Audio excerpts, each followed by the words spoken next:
The first time I found out my wife Emily was texting another man, she cried so hard I forgot, for a moment, that I was the one who had actually been wronged. She said his name was Marcus, someone from her old job, someone who had just been going through a hard time, and she had just been comforting him as a friend. I wanted to believe her, needed to believe her, because the alternative meant admitting that 5 years of marriage could quietly rot from the inside without me noticing a single symptom until it was already too late to pretend otherwise. She promised it would stop immediately, promised she understood how it looked, promised she loved only me and always would. I chose to believe those promises, partly because I loved her, and partly because I was terrified of what it would mean about my own judgment if I didn't. We went to counseling for a few sessions, the kind where you sit across from a stranger and describe your marriage in careful, diplomatic language, and slowly, over the following months, life returned to something that resembled normal. I told myself the crisis had passed. I told myself we were stronger for it.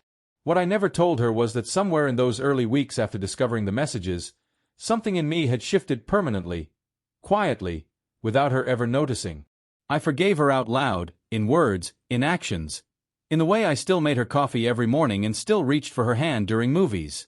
But somewhere underneath all of that forgiveness, a different version of myself had started paying attention in a way I never had before, cataloging small inconsistencies, noticing things I once would have dismissed without a second thought, because trust once broken doesn't simply repair itself with an apology.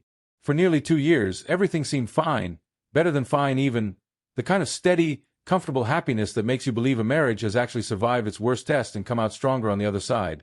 Emily was affectionate, present, engaged with our life together in ways that made the Marcus situation feel like ancient history neither of us needed to revisit. I stopped watching so closely. I let myself relax back into trusting her fully, the way I had before, telling myself that people deserve second chances and that holding onto old suspicion would only poison something that had genuinely healed. Then, almost exactly 2 years after the first discovery, I noticed her phone buzzing at odd hours again, always answered quickly, always turned face down the moment I entered the room. I recognized the pattern instantly, the same careful choreography from years earlier, and something cold and familiar settled back into my chest. I didn't confront her immediately. Instead, quietly, almost instinctively, I found myself doing something I hadn't consciously planned to do the first time this happened, something that would matter enormously later, though I couldn't have explained exactly why in that moment. I started saving things. Screenshots of messages I glimpsed accidentally, timestamps of late-night phone activity, small details that individually meant nothing but together were beginning to form an unmistakable shape. I told myself I was simply protecting myself this time, gathering understanding rather than accusations, because I had learned the hard way that confronting Emily with suspicion alone only ever resulted in her convincing me I was overreacting, imagining things, projecting old fears onto an innocent situation. This time, if it was happening again, I wanted proof I couldn't be talked out of believing. 3 months into this quiet vigilance, I finally found unmistakable confirmation, a message thread with a new name this time, not Marcus, someone else entirely, someone from her gym, filled with the exact same tone I remembered from years before, tender, familiar, carefully worded to seem innocent to anyone who might glimpse it accidentally. I sat with that knowledge for several days before doing anything, partly in shock, partly in a strange, cold clarity, understanding that this wasn't a single mistake or a moment of weakness. This was simply who my wife had always been capable of being, repeated on a cycle I hadn't recognized until now.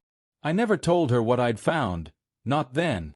Instead, I quietly continued documenting everything, dates, screenshots, patterns, building something I hoped I would never actually need but understood, with growing certainty, that I probably would. I met with a lawyer under the pretense of reviewing our finances, transferred certain assets into accounts solely in my name, protected myself in ways I never imagined I would need to when I married her 5 years earlier, promising forever in front of everyone we loved. Forever, I was learning, meant something different to each of us. Emily never suspected a thing during those months. She continued being warm, affectionate, present in our daily life exactly as she'd been during the 2 good years between discoveries, completely unaware that I was quietly building a case against the very marriage she seemed to believe was thriving. Some nights I would watch her sleep beside me and wonder how someone could hold 2 such contradictory truths simultaneously, genuine love for me alongside whatever this other thing was that kept pulling her towards secret conversations with other men every couple of years like clockwork. When I finally confronted her, nearly 4 months after finding that second thread of messages, I didn't do it with tears or accusations. I simply placed a folder on our kitchen table, printed messages spanning both incidents laid out chronologically, undeniable, exhaustive, impossible to talk her way around this time. I watched her face shift through disbelief, then panic, then something close to relief, as though part of her had been waiting years for someone to finally catch her definitively enough that she couldn't minimize it anymore. "How long have you known about this one?" she asked quietly, and I told her the truth, since the very beginning. What followed wasn't the dramatic confrontation I might have imagined years earlier when I first discovered Marcus's messages. It was quiet, exhausted, almost businesslike, two people who had genuinely loved each other acknowledging that love alone had never been the actual problem between them. She apologized, differently this time, without the desperate promises from before, as though she too understood that promises meant little once broken twice in the exact same pattern. I told her I needed her to leave, and for the first time in our entire marriage, she didn't argue or beg for another chance. The divorce took almost a year, complicated by the assets I had quietly protected months before I ever confronted her, decisions that now looked less like paranoia and more like foresight to everyone who eventually learned the full story. Emily moved across the state not long after, and I heard through mutual friends that the gym acquaintance hadn't lasted much longer once the secrecy that fueled their connection disappeared into ordinary daylight, the same pattern repeating itself without me in the picture to discover it this time. I don't regret forgiving her the first time, not entirely, because I believe people deserve at least one genuine chance to prove a mistake was truly a mistake rather than a pattern. What I've learned since is that forgiveness doesn't require blindness, that loving someone fully and watching carefully aren't contradictions. They're simply what happens once trust has already been broken and rebuilt on evidence rather than assumption. These days, in the rare relationship I've allowed myself since, I still love without hesitation, but I've never again mistaken someone's tears for proof that history won't eventually repeat itself.